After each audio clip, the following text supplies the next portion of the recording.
문제가 잘 풀려질 때는요, 우리는 추억이라고 하는 이름으로 기억 속에 저장합니다. 그 추억 속에는 자신감과 기쁨과 감사라는 마음으로 우리를 안내합니다.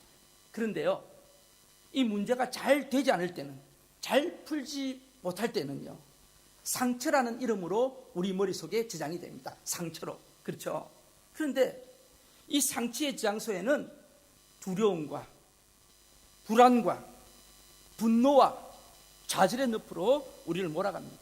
그래서 우리가 가진 새로운 가능성들을 다 막아버립니다. 의기소침합니다. 결국은 그 삶을 포기합니다. 그래서 여러분, 큰 상처가 있는 사람은 어떤 때는 보면 마지막 죽음까지도 가는, 자살까지도 가는 그런 고통 속으로 갑니다. 많은 사람들은요, 이 문제가 없는 삶을 복된 삶이라고 합니다. 맞나요? 문제가 없으면 복된 삶인가요? 저는 그렇게 생각하지 않습니다. 지나온 삶들을 돌아보면 우리의 모습은 문제를 풀어온 결과임을 부인할 수가 없습니다. 문제가 우리를 고통스럽고 어렵게 만든 것도 있지만은 그 문제를 통해서 우리가 성장했고, 그 문제 때문에 오늘 이 자리에 이르게 된 것도 사실 아닙니까? 그렇다면 문제를 무조건 두려워하고 피하려고만 할 것이 아니라 어떻게 이 문제를 풀어야 할 것인가를 살펴야 합니다. 우리의 인생이 의미가 있고 행복한 인생이 되기를 원하시는 하나님은 그 문제를 통해서 우리에게 말씀하시고, 그 깨달음을 통해서 우리를 성장시키셔서 복 있는 자리로 인도하시면서 축복을 누릴 수 있는 사람으로 우리를 만들어 가시기 때문인 줄로 압니다. 오늘 본문에서 이스라엘 백성들은 요단강이라는 문제를 해결해야만 하는 그런 상황에 직면했습니다.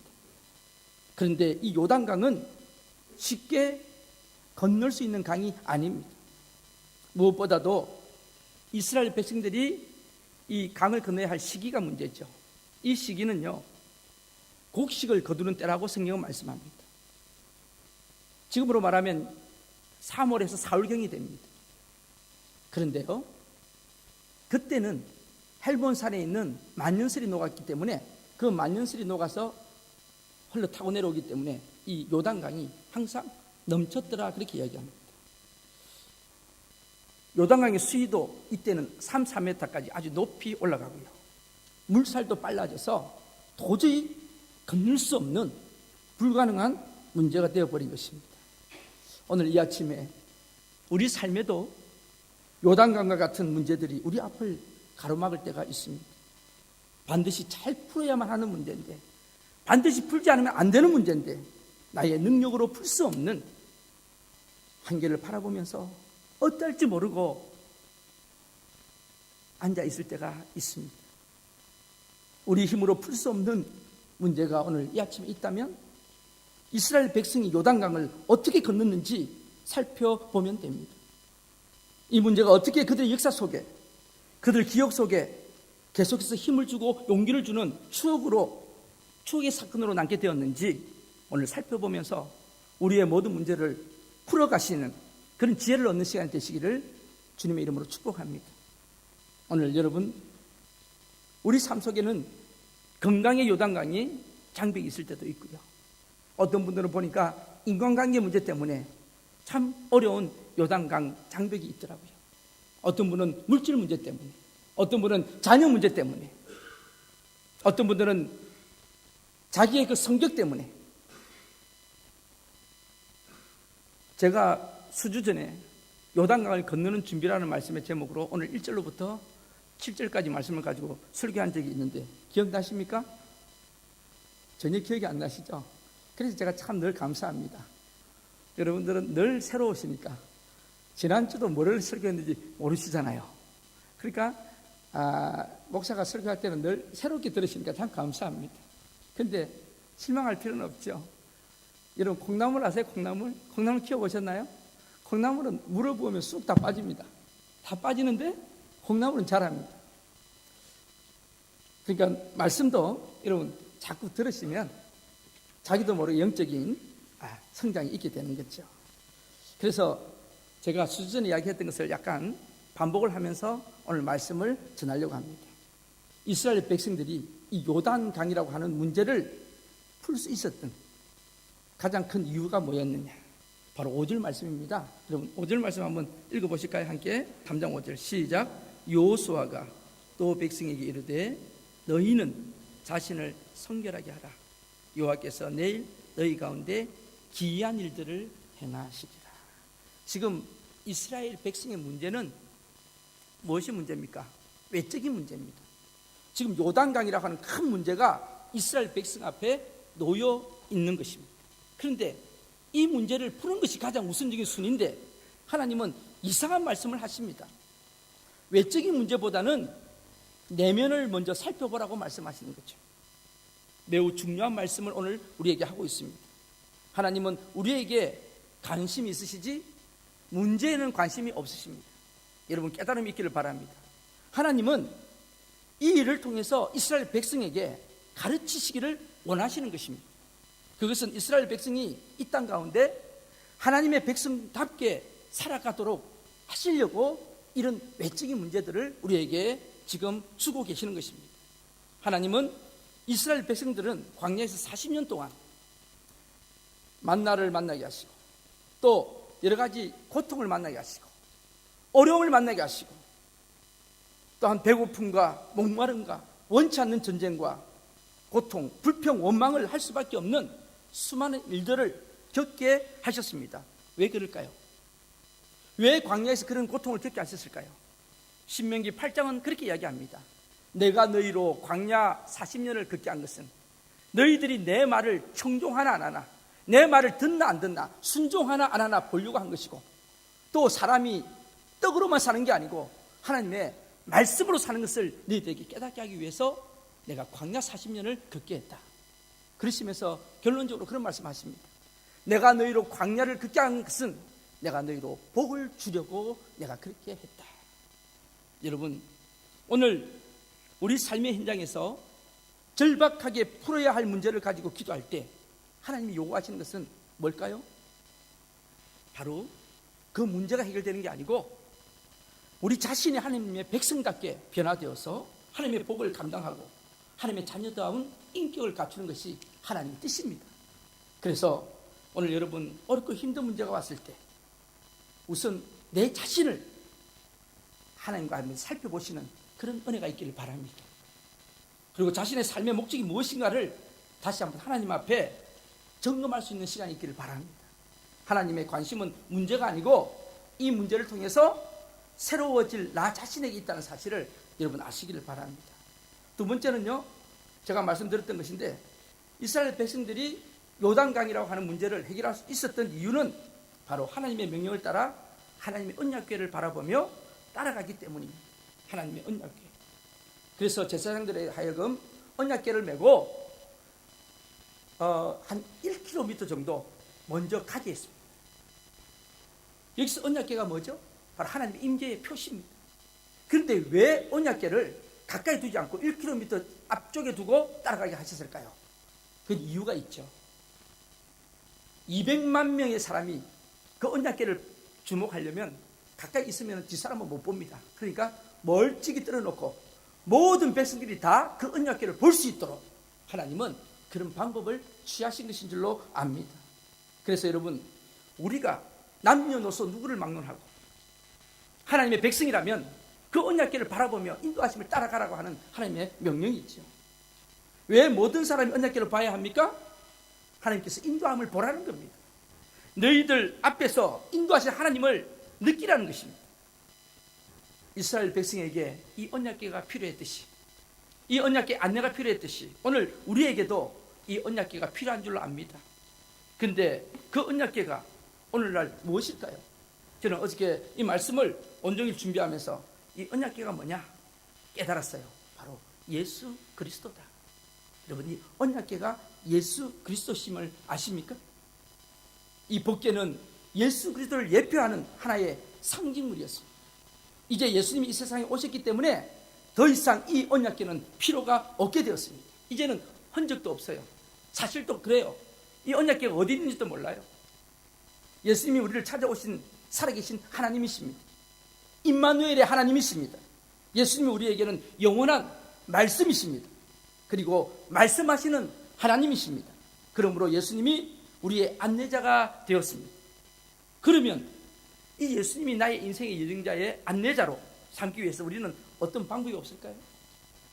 여러분, 어떤 분이 그런 이야기를 하시더라고요. 저보고 예수님이 눈에 보이지도 않고 예수님이 손에 잡히지도 않고 부활하신 예수님이 나와 함께 하신다는데 솔직히 모르겠습니다. 여러분, 그런 분 있으시죠?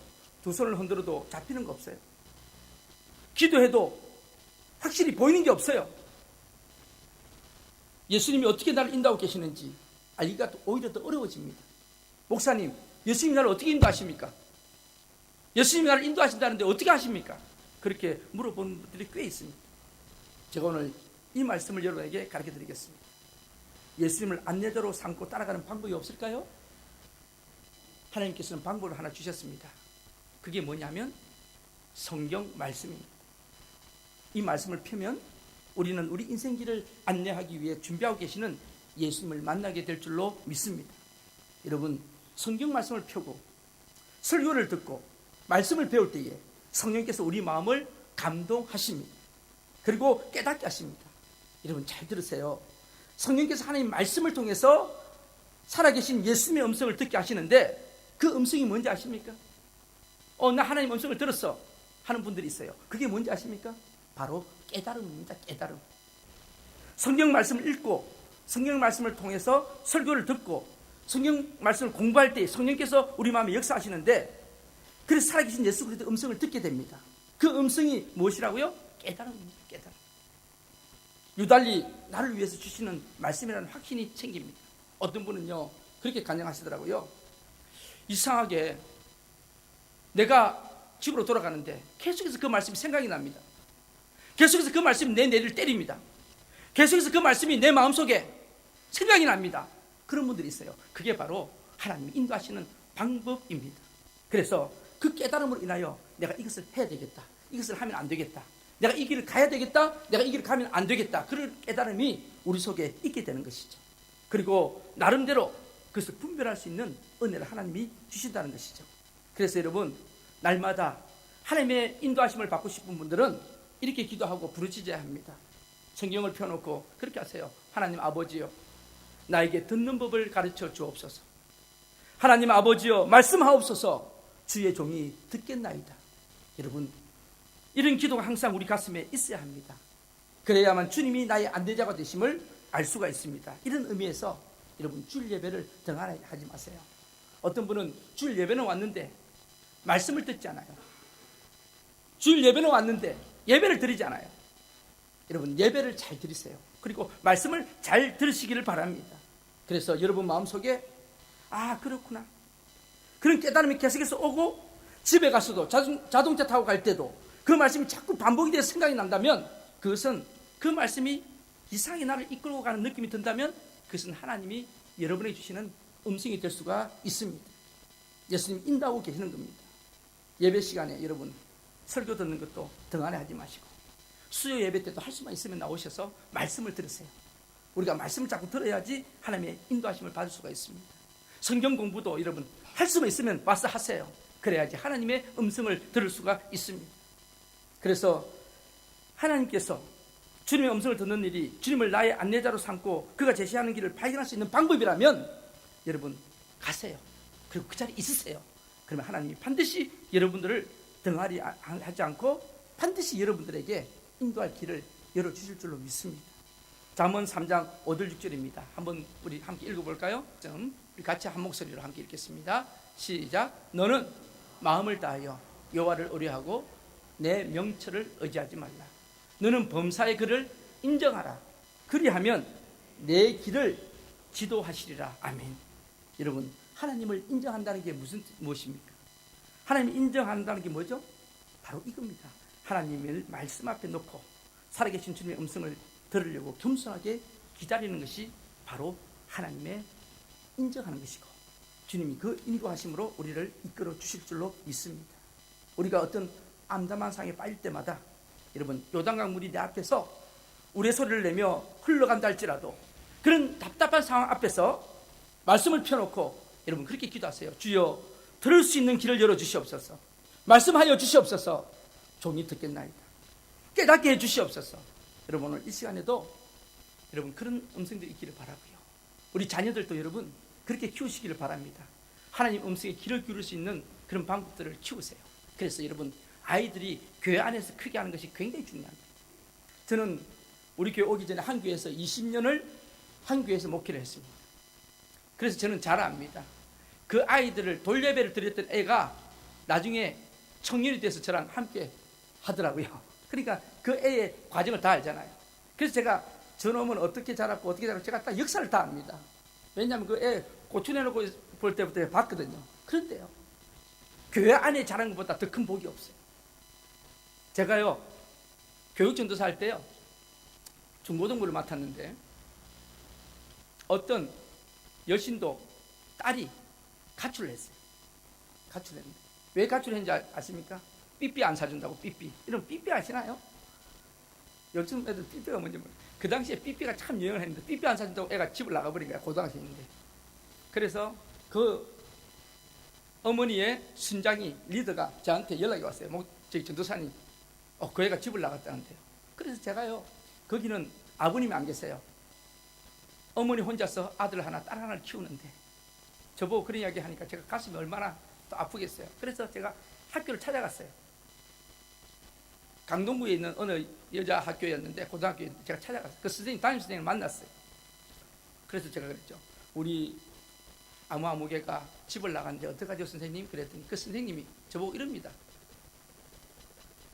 전도사님 걱정하지 마세요. 한 일주일이면 돌아옵니다.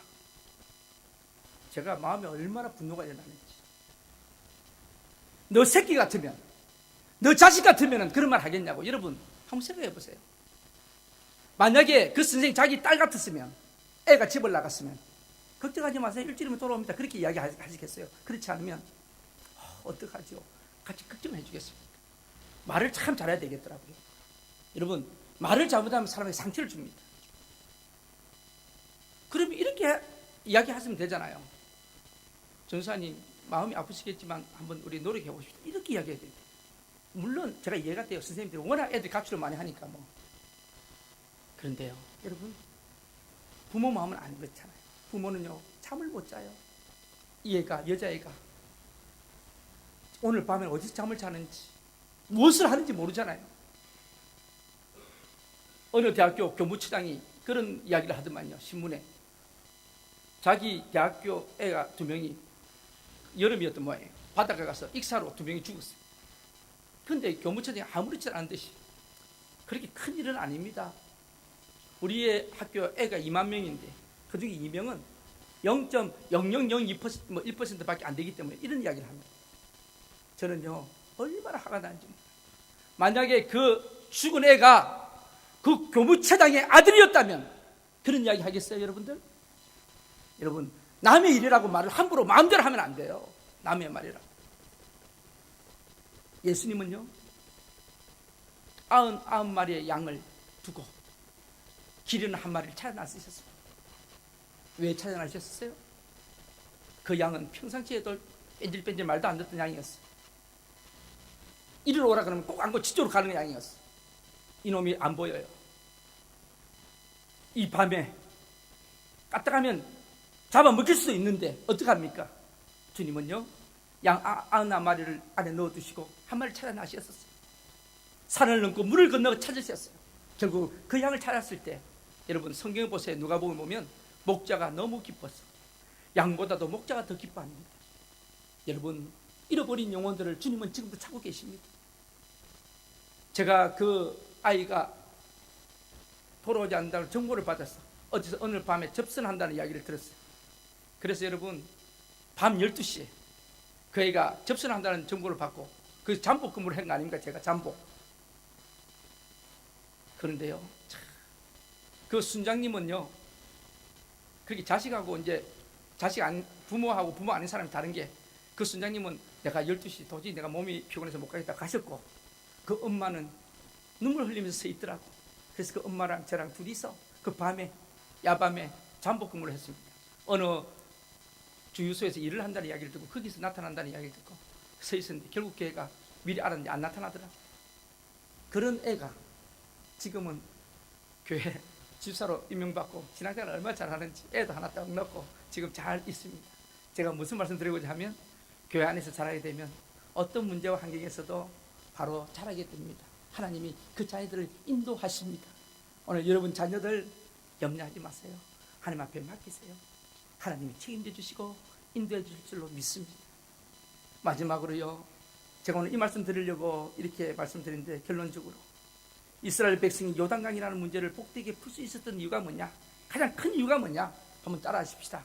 하나님의 명령을 따라 순종했기 때문이다. 네, 순종했기 때문입니다. 하나님은 이스라엘 백성에게 요단강에 이르거든 들어가라고 명령하십니다. 너희가 들어가려고 하면 강이 갈라지거나 뭔가 특별한 일이 일어날 거라는 말씀 안 하셨어요. 그냥 가라고 하십니다. 오히려 물이 세차게 흐르고 있는 두려운 현실 가운데 들어가라고 말씀하십니다.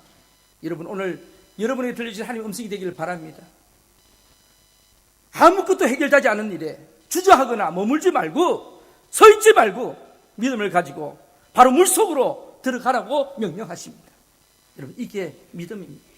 저는 본문을 보면서요, 어제 이게 묵상을 하면서 홍해랑 요단강이 뭐가 다른가? 요즘 우리 새벽마다 출애굽을 공부하잖아요, 그죠? 말씀을 하는데 그게 홍해를 건너는 사건이 나왔습니다. 그래서 제가 홍해 건너는 사건을 대해서 설교를 했는데, 홍해하고 요단강이 뭐가 다른가? 한번 비교를 해봤어요. 여러분 자세히 생각해 보세요. 홍해를 건널 때는 홍해물이 갈라져 있을 때 건넜습니까? 갈라지기 전에 건넜습니까? 네, 홍해는 갈라지고 난 뒤 모세가 지팡이를 들고 밤새도록 동풍이 불게 하셔서 홍해물을 가르고 난 뒤에, 그러고 난 뒤에 사람들이 건너갔어요. 물론 그것도 두려웠죠. 저 물이 합쳐지면 어떻게 되나. 그런데 그 물벽이 서 있을 때 사람들은 뒤에는 애굽이 치들어오니까 어떻게 합니까? 애국 군사들이 오니까 냅다 그냥 앞으로 들어가서 땅을 건넜죠. 마른 땅같이 건넜더라, 그렇게 되어 있습니다. 그런데 오늘 이 요단강은 여러분들 자세히 보세요.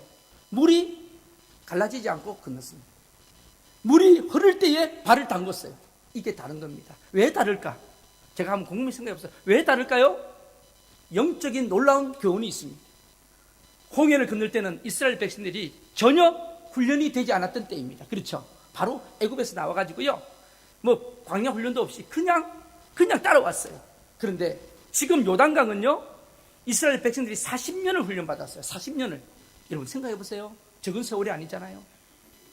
아침마다 하나님이 만나를 주셨습니다. 낮에는 구름 기둥으로 그들을 인도하셨어요. 밤에는 불 기둥으로 인도하셨어요. 밤에 불이 우리를 사리지 않았고, 낮에 강물이 우리를 삼키지 않았고, 그리고 날마다 인도하시는 하나님의 그 경험을 체험했어요. 말에 쓴물이 단물로 바뀌는 그런 기적도 체험했습니다. 반석에서 물이 나오는 그런 은혜를 받았어요.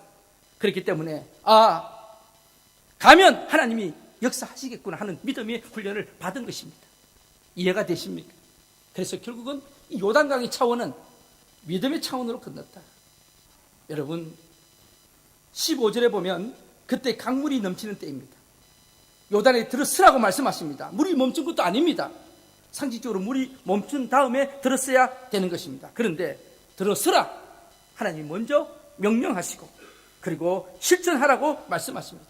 믿음은 바라는 것들이 실상이요 보지 못하는 것들이 증거라고 말씀하십니다. 여러분 과학이 뭐죠? 과학은 보고 믿는 것이 과학입니다. 그렇죠? 그래서 먼저 seeing 먼저 보고 그 다음에 believing 믿는 겁니다. 그런데 믿음은 뭐죠? 믿고 보는 겁니다. 여러분 이 순서가 아무것도 아닌 것 같지만은 엄청난 결과를 초래하고 있습니다. 과학은 보고 믿는 것이고 신앙은 믿고 보는 것입니다. 물이 멈춘 것을 보고 들어서는 것은 믿음이 아니에요. 그것은 과학이지. 그러면 믿음이 뭡니까? 물이 멈출 것이라는 것을 믿고 들어서는 것이 믿음인 줄로 압니다. 여러분 상황은 물에 들어설 수 없어요. 그러나 믿음은 들어설 수가 있습니다. 오늘 여러분 앞에 요단강이 내 지식과 내 상식과 내 경험으로는 도저히 안 될 것 같은데, 그러나 믿음으로 들어갈 때 그 강물이 멈춰질 줄로 믿습니다. 들어서야 강이 갈리고 들어서야 길이 열립니다. 사랑하는 성도 여러분들, 들어서는 용기를 가지시기를 바랍니다. 하나님 뜻대로 살기로 결단하셨습니까? 하나님의 말씀대로 서는 자리에 들어서야 합니다. 세상에 한 발, 믿음도 한 발. 어떤 때는 믿음대로 사는 것 같은데 어떤 때는 아닌 것 같기도 하고, 그것은 들어선 것이 아닙니다. 여러분, 그렇게 사시는 분이 있다면 오늘 이 아침에 방향을 바꾸시기를 바랍니다. 한 발은 물질, 한 발은 하나님. 하나님은 그거 기뻐하시지 않습니다. 언약궤를 맨 제사장들이 먼저 물에 들어섰습니다. 그러니까 물이 멈춥니다. 저는 이 본문을 보면서 얼마나 은혜를 받은지 모릅니다. 모든 사람들이 건널 때까지 제사장들이 강 가운데서 언약궤를 메고 끝까지 견디면서 써 있어야 했습니다. 여러분 자세히 보세요. 본문을 보면 한번 읽어볼까요? 17절이네요. 17절 같이 읽겠습니다. 시작. 여호와의 언약궤를 맨 제사장들은 요단 가운데 마른 땅에 굳게 섰고 그 모든 백성이 요단을 건너기를 마칠 때까지 모든 이스라엘은 그 마른 땅으로 건너갔더라. 여러분 200만 명이 되는 백성들이 그 요단강 폭이 아무리 좁아도 지나가려고 하면 최소한 한나절은 걸리지 않았겠는가. 그렇죠? 급히 가더라도. 근데 그때 언약궤를 맨 이 언약궤가 꽤 무거웠습니다. 그게 십계명 돌판도 있죠, 쌍단 지팡이도 있죠, 만나도 있죠. 꽤 무거웠을 거예요. 근데 그걸 메고 꼼짝을 하지 않고 서 있었다는 거. 이 순종이 없었더라면 이스라엘 백성은 요단강의 문제를 해결할 수가 없었을 것입니다. 하나님의 말씀을 섬기고 사랑하는 사람들의 순종이 얼마나 중요한지를 알 수가 있습니다. 온 백성이 요단강을 다 건너기까지 힘들고 지루하고 지치고 고통스러워도 하나님이 정하신 장소에서 하나님이 정하신 시간만큼 인내하며 주님 앞에 뜻에 순종한 것입니다. 아는 것이 문제가 아닙니다. 내가 아는 것을 얼마나 믿고 순종하느냐가 굉장히 중요합니다. 우리의 환경은 우리의 방식과 우리의 뜻대로 이끌고 내면의 실패와 분노의 목소리는 탄식으로 이어져서 포기하도록 만들지만은 주변을 둘러싸고 있는 환경이 우리가 감당하기에 너무나 엄청난 것이어서 우리를 자꾸 작게 만들지만은, 그러나 여러분 하나님을 바라보며 나갈 수 있기를 바랍니다. 여러분 교회 직분이 뭡니까? 교회 직분도 아멘하고 순종하시기를 바랍니다. 하나님이 왜 우리를 직분자로 세워주셨습니까? 야고보 선생은 말씀하십니다. 많이 선생되지 말라. 너희들이 많이 비판받는다 그랬어요. 여러분 직분을 아예 감당 못하겠으면 직분을 받지 마세요. 직분을 받았다면 하나님 앞에 순종할 수 있는 은혜가 있기를 바랍니다. 여러분 지도자와 목회자의 사명이 뭔지 아십니까? 성도들이, 백성들이, 양들이 물에 휩쓸려가지 않도록 강을 건널 때까지 여러분 버티는 겁니다. 언약궤를 메고 말씀을 들고 기도하며 버텨야 합니다. 여러분 잘 버틸 수 있도록, 힘이 들고 어려워도 말씀 들고 든든히 서 있을 수 있도록 여러분 기도해 주시기를 바랍니다. 그래서 여러분 예배 때 대표 기도가 왜 있습니까? 예배를 위해서 기도합니다. 그리고 우리 백성들을 위해서 대표로 기도합니다. 우리가 잘못된 죄악을 회개하며 기도합니다. 그리고 오늘 말씀을 전하실 담임 목사님이 하나님 말씀을 똑바로 잘 전할 수 있도록, 그 말씀을 받는 우리가 아멘으로 받을 수 있도록 여러분 그 기도가 빠지면 안 돼요. 그래야지 그 예배가 살아나는 겁니다. 그게 바로 대표 기도의 가장 중요한 폼입니다. 여러분 기도해 주셔야 돼요. 우리 중직자들이 우리 교회를 잘 이끌 수 있도록 기도하셔야 돼요. 그리고 하나님의 명령이 떨어졌을 때 내 생각하고 내 시간이 아니더라도 하나님이 원하시는 시간, 하나님이 정하신 자리라면 아멘하고 순종할 수 있기를 축복합니다. 제가 잘나서 목회하는 것이 아닌 걸 저는 압니다. 제가 똑똑해서 목사가 된 게 아닙니다. 하나님이 불러주시고 일 맡겨주셔서 부족하지만 최선을 다하고 있는 것입니다. 제가 우리 교회 오게 된 건 제가 뜻이 아니라고 생각합니다. 하나님이 제가 필요하기 때문에, 부족하지만은 오늘 이 시대에 오클랜드 한인교회에 부족하지만 섬길 수 있는 그런 은혜를 주신 줄로 압니다. 제가 큰 용기를 얻고 힘을 얻은 이야기가 하나 있습니다. 나폴레옹의 말이 도망을 쳤습니다. 나폴레옹이 장군이었는데 그 말이 도망을 쳤어요. 그랬더니 날쌘 병사 하나가 자기 말을 타고 열심히 가가지고 나폴레옹이 사랑하는 그 말을 결국 붙잡아가지고 다시 돌아옵니다. 그러면서 그 말고삐를 나폴레옹에게 건네주었을 때 이 나폴레옹이 그 병사에게 미소를 지으면서 이런 말을 했습니다. 고맙네 대위, 고맙네 대위. 그 말을 듣는 병사 눈이 휘둥그레졌어요. 자기는 지금 대위 아니거든요. 병이거든요. 병인데 고맙네 대위 그럽니다. 그 이 사람이 깜짝 놀랍니다. 나보고 왜 대위라 그러지? 근데 그때 그 시대는 나폴레옹이 한마디 하면 그대로 다 되는 시대잖아요. 병사는 깜짝 놀라가지고 얼른 차례 자세를 하고 경례를 붙입니다. 감사합니다 장군님, 감사합니다 장군님. 그러고 나니 그는 즉시 막사로 가서 짐을 챙겨가지고 장교 숙소로 옮깁니다. 그리고 낡은 군복, 병사 군복을 벗어버리고 그 병참 담당에게 장교 군복을 받았어요. 대위 군복을 받았어요.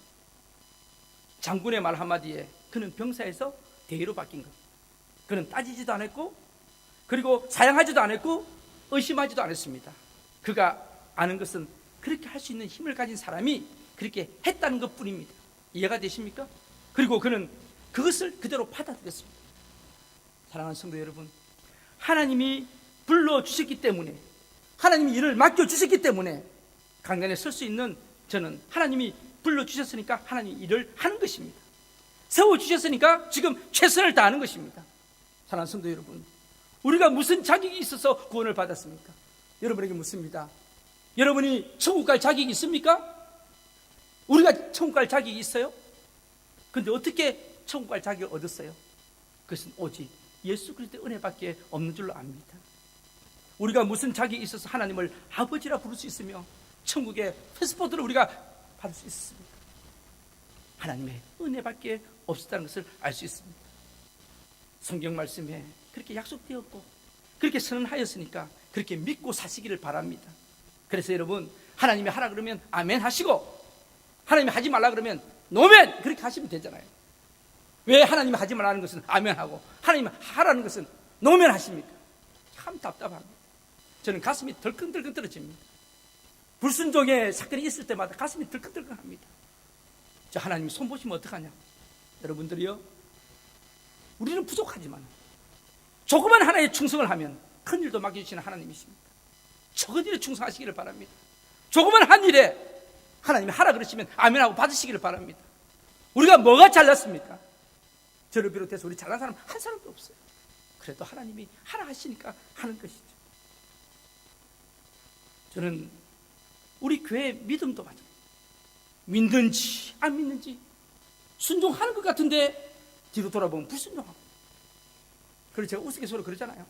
일본말로 아리까리하게 신앙생활 하지 마시라고. 아리까리하게. 독일말로 애매모호하게 신앙생활 하지 마시라고. 애매모호하게. 익은 거 아침이라고. 불란스말로 알쏭달쏭하게 하지 마세요. 알쏭달쏭. 저기 알쏭인지 달쏭인지 모르게. 아프리카 말로 긴가 민가 이렇게 하지 마세요. 우리나라 말로 확실하게 하세요. 확실하게. 확실하게 하세요. 어느 해병대 갔다 온 아들이요, 아버지랑 이야기를 하는데, 해병대에 갔다 온, 여러분 해병대 훈련 굉장히 셉니다. 여기 해병대 출신들 계신지 모르겠지만 해병대는요 굉장합니다. 그런데 그 아들이 말을 안 들어요. 평상시 때 말을 안 들었어요. 아빠가 뭐 하라 그러면 안 듣고, 이거 하라 안 듣는데, 훈련 딱 갔다 와서 휴가를 나왔는데 뭐 아빠가 시키면 네! 하고 딱 바로 하는 거예요. 그래서 아빠가 놀래가지고, 야, 너 참 잘한다. 이거 어떻게 이렇게 하니? 그랬더니 그 아들이 그럽니다. 네, 아버지, 즉시로 시행하는 것이 순종입니다. 그래서 자기는 즉시로 뭐요? 시행하는 것이 순종이다. 그렇게 이야기합니다. 저는 거기서 굉장히 은혜를 받았어요. 순종은 이따가 하는 게 아니고 즉시로 하는 게 순종입니다. 여러분, 오늘 하나님께서 우리에게 주시는 명령이 있다면 즉시로 하십시다. 즉시. 정복할 산지가 요단강 건너에 있습니다. 여러분, 개인적으로 건너야 할 강이 있으십니까? 가정적인 장벽이 있으십니까? 지금 일터에서 중요한 일들이 있으십니까? 교회적인 장벽이 있습니까? 여러분, 장애물은 넘으라고 세워놓은 겁니다. 강은 건너라고 있습니다. 그러나 장애물과 그 강물 앞에서 우리는 어떻게 합니까? 이제 넘을 수 있는 믿음이 필요한 것입니다. 건너는 체험은 아무나 하는 게 아닙니다. 저는 이 말씀을 준비하면서, 요단강을 건너야 되겠다. 아마 올 한 해 우리 교회가 이제 요단강을 건널 것입니다. 이제 홍해는 건넜고요. 이제 요단강을 건너게 될 건데, 이 요단강 건너는데 우리 제사장들이 언약궤를 매야 될 것입니다. 여러분, 이 언약궤 매는 것은 하나님의 명령입니다. 그리고 가나안 땅에 들어가서는 하나님의 뜻입니다. 믿으십니까?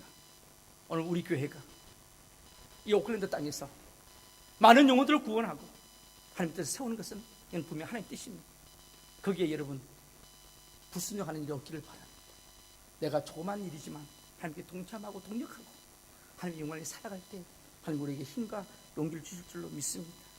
여러분, 하나님 앞에서, 사람 앞에서 부끄럽게 살기 위해서 깨끗하게 사시기를 바랍니다. 성결하시기를 바랍니다. 그리고 강을 건너기 위해서 여러분 언약궤를 바라보며 가시기를 바랍니다. 그리고 이제는 하나님 말씀에 순종하면서 그 발걸음을 움직여 놓을 수 있는 저와 여러분 되시기를 주님의 이름으로 축복합니다. 기도하시겠습니다.